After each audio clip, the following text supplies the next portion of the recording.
बिस्मिल्लाहिर्रहमानिर्रहीम, अस्सलाम वालेकुम। होता है शब व रोज़ तमाशा मेरे आगे। मैं हूँ अयाज़ अकबर यूसुफ़ज़ई और आप देख रहे हैं तमाशा। नाज़रीन, ऑडियो लीक्स का सिलसिला जो है वो बदस्तूर जारी है और जहाँ पर PMLN के रहनुमाओं की बशमूल वज़ीर आज़म की ऑडियो लीक्स हो रही थी, वहाँ पर साबिक़ वज़ीर आज़म और चेयरमैन तहरीक इंसाफ़ इमरान खान साहब की ऑडियो भी लीक हो गई है।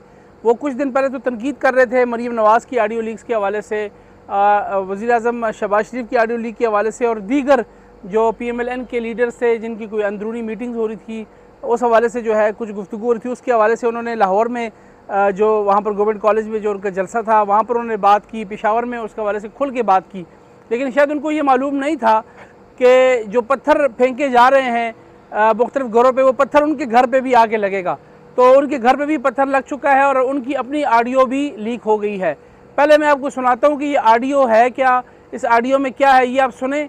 ये ऑडियो वज़ीर आज़म, उस वक्त के वज़ीर आज़म यानी साबिक़ वज़ीर आज़म इमरान खान और उनके जो उस वक्त के प्रिंसिपल स्टाफ जो थे, उनके सेक्रेटरी थे आज़म खान साहब, उनके दरमियान ये गुफ्तगू है। पहले गुफ्तगू सुने, फिर इस पर मैं आपसे बात करता हूँ। अच्छा, अब हमने सिर्फ खेलना है, नाम नहीं लेना अमेरिका का, बस सिर्फ खेलना है इसके ऊपर कि ये डेट पहले से थी। आज नई जो चीज आएगी ना कि वो जो लेटर, मैं सोच रहा था ये साइफर का एक मीटिंग मेरे ख्याल है कर लेते हैं। देखें कि अगर आपको याद हो ना तो उसमें आखिर में एम्बेसडर ने लिखा हुआ था कि डिमांड है, तो डिमांड नहीं भी देना, लेकिन एक इंटरनल मीटिंग करें। मुझे मैंने रात को बड़ा सोचा इस पर, क्योंकि मुझे आपने कहा कि शायद उन्होंने उठाया हो ना, फिर मैंने सोचा कि ना how to cover all this. एक मीटिंग करते शाहमूद कुरैशी और फॉरेन सेक्रेटरी को, शाहमूद कुरैशी कहेंगे कि वो लेटर पढ़ कर सुनाए, तो जो भी सुनाएंगे ना मेरे पास कॉपी और को नहीं बदल दें, वो मैं मिनट्स में कर लूँगा कि फॉरेन मिनिस्टर ने यही चीज़ें सुना, फॉरेन सेक्रेटरी ने यही चीज़ सुना दी, इसमें ये था। फिर अगर इसका एनालिसिस करो, फिर एनालिसिस अपनी मर्जी के मिनट में कर देंगे ताकि भी ऑफिस के रिकॉर्ड में मिनट करो। एनालिसिस ये होगा कि ये इनडायरेक्ट थ्रेट है अगेंस्ट डिप्लोमेटिक, वो है डिप्लोमेटिक लैंग्वेज में इसको थ्रेट कहते हैं, इन्होंने ये किया, मस्टर्ड की चीज़ें, वो देखें मिनट्स तो फिर मेरे हाथ में है ना, वो तो जिस तरह वो करेंगे तो we will draft the minutes. तो किस किस को बुलाएं इसमें? शाह महमूद, आप में और सोहेब, बस ठीक है, खाली करते ताकि वो चीज़ रिकॉर्ड में आ जाए। अभी देखें आप खुद देखेंगे, वो कहेंगे ये कौन सा स्टेट है, तो वो पढ़ कर सुनाएंगे तो एग्जैक्ट नोट करने के लिए मैं पर स्वयं उसी में कॉपी कर लूंगा आराम से, तो वो ऑन रिकॉर्ड आ जाएगी ये चीज़ हुई है। और फॉरन सब जो सुनाए ताकि वो ना हो ना कि पॉलिटिकल वो चल रहा है, ताकि ब्यूरोक्रेटिक लेवल पर एक चीज़ आए। You understand what I am saying? नहीं तो वो उसने तो लिखा है एम्बेसडर ने, हमारे पास तो कॉपी नहीं है ना, ये किस तरह उन्होंने उठा दिया, यहाँ से उठी जिसने उठाई, लेकिन नहीं वो तो है तो फॉरन। अच्छा ये तो ये सिर्फ जी, ये गुफ्तगू आपने सुनी। आप देख लें कि इसमें वो जो मुबैना तौर पर जिस साइफ़र की बात हो रही है, यानी मैं आसान अल्फाज में बताऊँ कि उस लेटर की बात हो रही है, उस मरासले की बात हो रही है, जिसको लेकर के साबिक़ वज़ीर आज़म ने एक नैरेटिव, एक बयानिया बनाया था कि उनके खिलाफ एक साजिश हुई है। अमेरिका ने एक साजिश की थी और उस वक्त जो वहाँ के अमरीकी सफ़ीर थे असद अली ख़ान, अमेरिका में पाकिस्तानी सफ़ीर थे, उन्होंने एक लेटर भेजा था जिसको साइफ़र भी कहते हैं, मरासला भी कहते हैं, और एक मतलब एक डिप्लोमेटिक लैंग्वेज में उसके कई नाम हैं, जिसके अंदर उन्होंने ये बात की थी कि इस तरीके से उस वक्त के वज़ीर आज़म का ये कहना था कि उनके ख़िलाफ़ मुबैना तौर पर एक साजिश हुई है और उनकी रजीम चेंज के हवाले से उसके अंदर एक पूरा प्लान बनाया गया था। लेकिन इस ऑडियो में आपने सुना कि उसमें साबिक़ वज़ीर आज़म ये कहते हैं कि इस पर हमने खेलना है। तो खेला किस चीज़ से जाता है? आप देख लें कि खेलते उसी चीज़ से हैं जो खेलने की चीज़ होती है। अगर ये साइफ़र इतना इंपॉर्टेंट होता, ये ख़त इतना ज़रूरी होता तो इस पर खेला ना जाता। एक तो ये बात।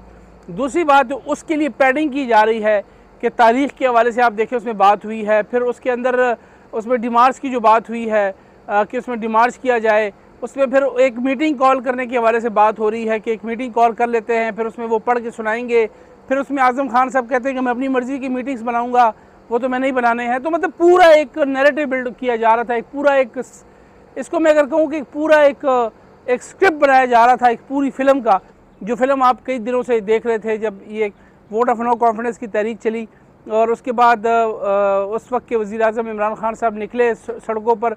आज भी वो अमेरिकी साजिश का जो है वो एक बयानिया लेके चल रहे हैं। अमेरिका का नाम उस वक्त नहीं ले रहे थे, लेकिन अब वो खुल के लेते हैं कि मेरे ख़िलाफ़ साजिश हुई। तो ये वो साजिश है नाज़रीन, आपने सुनी।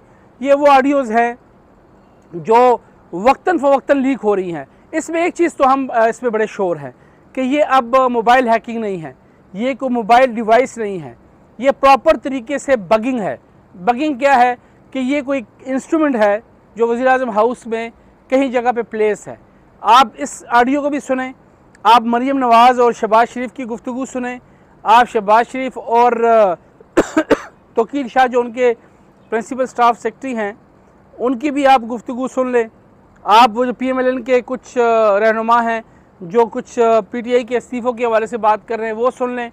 तमाम गुफ्तगू का जो एक रिकॉर्डिंग स्टाइल है, पैटर्न है, वो सेम है, जो उसकी इंटेंसिटी है, वॉल्यूम की, वो सेम है। तो हम पहले ये सोच रहे थे, लोग भी कह रहे थे कि शायद ये किसी एक बंदे का मोबाइल हैक हुआ है या किसी ने मोबाइल में जेब में डाल के मोबाइल को रिकॉर्डिंग पे लगाया, लेकिन नहीं, ये प्रॉपर बगिंग है। इसको बगिंग कहते हैं। इसमें इंस्ट्रूमेंट इस्तेमाल होते हैं। इसका मतलब है कि प्राइम मिनिस्टर के टेबल के पास, कुर्सी के पास, किसी गुलदान में, किसी रोशनदान में, किसी लाइट में, किसी कैमरा में, कहीं ना कहीं पे कैमरा और ये माइक्रोफोन नस्ब भी हुए हैं और ये तमाम गुफ्तगू रिकॉर्ड की गई है और इसका पूरा डेटाबेस बनाया गया है। अब वो जो डार्क वेब है उसके ऊपर जिस तरीके से ये ऑडियोज़ आ रही हैं और वो जो मुबैना शख्स है जो भी है, जो कंपनी है, वो अब इसके 5 मिलियन और पता नहीं कितने कितने डॉलर मांग रही है, यानी खरबों रुपये वो मांग रहे हैं और वो कह रहे हैं कि उनके पास टाइम नहीं है, वो मज़ीद ऑडियो जो है वो अब बाहर निकालेंगे। तो इसका ये मतलब है कि जिस वक्त की ये ऑडियो है उससे ये मैं अंदाज़ा लगा सकता हूँ, मेरी अपनी तफ्तीश ये है कि इसका मतलब है कि उनके पास बहुत बड़ा मवाद इस वक्त साबिक़ वज़ीर-ए-आज़म इमरान खान साहब का भी मौजूद है और जो उस दौरान जितनी भी मीटिंग्स हुई हैं, जितनी भी गुफ्तगू हुई है, वो तमाम उनके पास डाटाबेस में मौजूद है।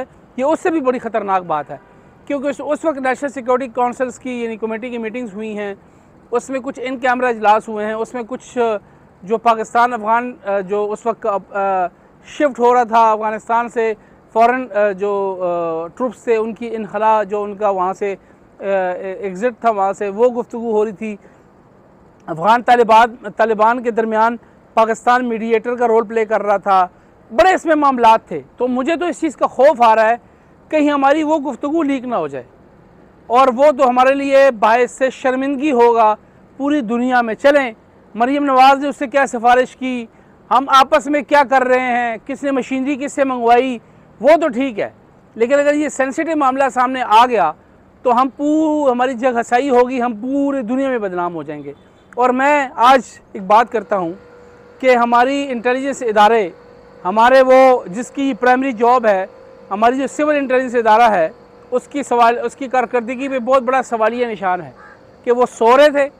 हम जब साफ़ी PM हाउस या PM ऑफिस में जाते हैं ना, तो हमारी गाड़ियों की चाबियाँ तक वो ले लेते हैं, लेकिन वहाँ पर इतना बड़ा बगिंग सिस्टम लगा हुआ है। तो आप सो रहे थे वहाँ पे, हमें वहाँ करीब नहीं भटका जाए क्योंकि हम साफ़ी हैं।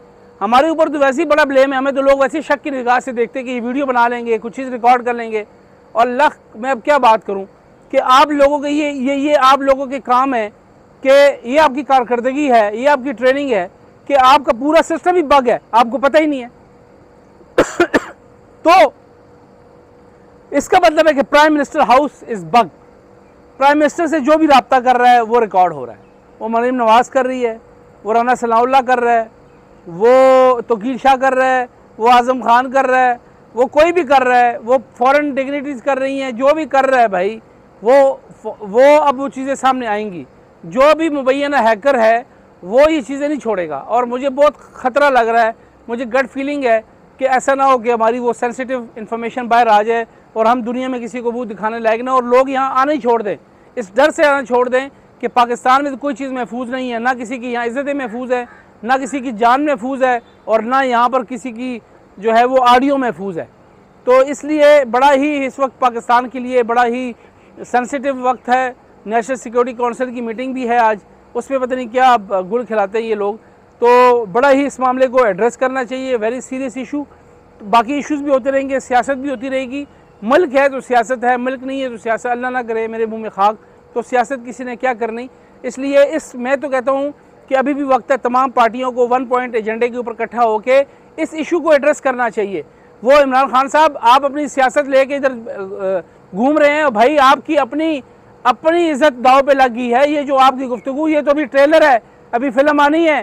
3.5-4 साल आप PM हाउस में मीटिंग्स करते हैं, अगर वो चीज़ें बाहर आ गई, वो जो आप एक अपने पसंदीदा आर्मी ऑफिसर के साथ गुफ्तगू करते रहे, अगर वो बाहर आ गई तो आप किसको मुँह दिखाएंगे। इसलिए मैं तो कहता हूँ बैठें, इस चीज़ को, इशू को एड्रेस करें, इसकी वो गंदगी को पकड़ें, नब से पकड़ें और ये तमाम चीज़ें जो हैं इसको फौरी तौर पर यहाँ पर रोकें और फिर इसके लिए लायमल बनाएं और पीएम हाउस को फौरी तौर पर इन चीज़ों से खाली किया जाए। ये चीज़ें बड़ा ही ख़तरनाक काम हुआ है और इसके लिए बड़ा ही आगे वक्त जो है वो बड़ा मतलब बड़े मसाइल खड़े हो सकते हैं पाकिस्तान में इंटरनेशनल लेवल के ऊपर। बाकी सियासत तो आप कर ही रहे हैं कि इंटरनेशनली हम जो है बड़े इसमें आइसोलेशन में चले जाएंगे। पहले हमारे पास लोग इसलिए नहीं आ रहे थे कि हम दहशतगर्दी का शिकार रहे, यहाँ पर लोग इसलिए नहीं आते थे कि बम धमाके होते थे, अल्लाह ने किया हम पे करम, ये तो ठीक हो गया। अब लोगों की यहाँ पर मीटिंग्स जो हैं या अपनी जो इन कैमरा गुफ्तगू है वो भी सेफ नहीं है, तो हम कहाँ जाएं। इसलिए इसके ऊपर अभी सियासत का वक्त नहीं है, इसके ऊपर अभी संजीदगी के साथ बैठकर इसको हल करने की ज़रूरत है। वो हमारे एक उस्ताद कहा करते थे कि इससे पहले कि पानी आ जाए पुल बांध लो, तो इससे पहले खान साहब कि आपकी वो ऑडियो सामने आ जाए कि आप फिर कि शायद ख़ुद भी सुनना उसको पसंद ना करें, तो इस इशू को एड्रेस करें और इसका कोई लायमल बनाएं और इसको यहीं पर रोकें। इसलिए ये साइफ़र और ये तमाम चीज़ें जो आप आस्ता आस्ता खुल रही हैं ना, ये आपके लिए भी बड़ा मुसीबत का बायस बनेंगी। ये अब मुबैना ऑडियो टेप्स जो आ रही हैं, डाटा आ रहा है, इसको एड्रेस करें, उसको यहीं पर रोकें और जो भी इसमें इन्वॉल्व है उसको करार वाकई सज़ा मिलनी चाहिए। इसलिए हमने कहा आज इस पर इंपॉर्टेंट है, इस पर ज़रा थोड़ी सी गुफ्तगू करें। अभी पार्ट 1 आया है, पार्ट 2, पार्ट 3 और पता नहीं कितने पार्ट आएंगे, इसका भी हम भी इंतज़ार कर रहे हैं, लेकिन देखते हैं कि इसमें आगे कितनी चीज़ें मज़ीद जो हैं वो आना बाकी हैं। इसलिए बेहतर यही है कि इसको यहीं पे आज हल करें और मैं तमाम लोगों से भी गुजारिश करूँगा कि हमें भी एक दूसरे के साथ जो है ना वो इस चीज़ पे सियासत ना करें और बेहतर यही है कि हम इस चीज़ को, इशू को हल करके फौरी तौर पर जो है वो इस सीरियस इशू को किसी तरीके से लगाएं और इस पे हम सियासत ना करें कि PTI PML और खुश ना हो कि ये देखो जी शहबाज शरीफ की ऑडियो आ गई है। नहीं, ये तो बिलावल की ऑडियो आ गई है। ये जिसकी भी आएगी ना, ये बदनामी का बायस बनेगी। अपना ख्याल रखिएगा। अल्लाह हाफ़िज़।